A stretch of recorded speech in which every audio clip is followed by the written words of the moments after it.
Renforcer son instinct de survie, c'est le but de ce camp d'entraînement ukrainien. Dans cette forêt de la banlieue de Kiev, des civils se sont réunis.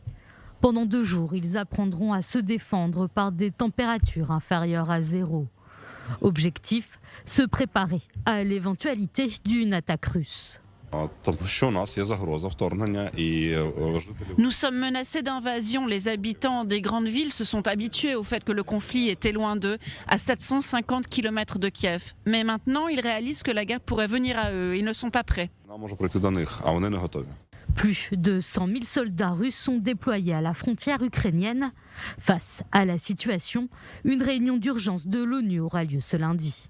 Le Conseil de sécurité est uni. Nos voix sont unies pour demander aux Russes de s'expliquer. Nous allons entrer dans la salle, prêts à les écouter, mais nous n'allons pas nous laisser distraire par leur propagande. Parmi les sanctions évoquées, le Royaume-Uni comme les États-Unis envisagent de cibler le gazoduc stratégique Nord Stream 2 entre la Russie et l'Allemagne ou encore l'accès des Russes aux transactions en dollars. Plusieurs pays occidentaux ont annoncé ces derniers jours l'envoi de nouveaux contingents en Europe orientale. Le Premier ministre britannique Boris Johnson va proposer cette semaine à l'OTAN un déploiement de troupes. De son côté, le Kremlin réclame des garanties.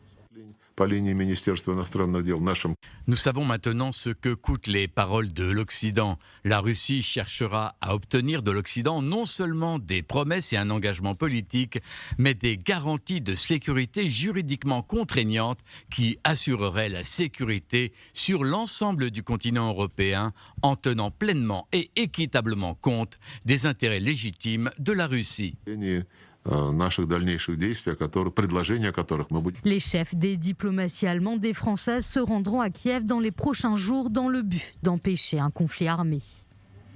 La ministre canadienne de la Défense, Anita Anand, dont le pays fournit une assistance militaire à l'Ukraine, y est arrivée dimanche pour une visite de 2 jours.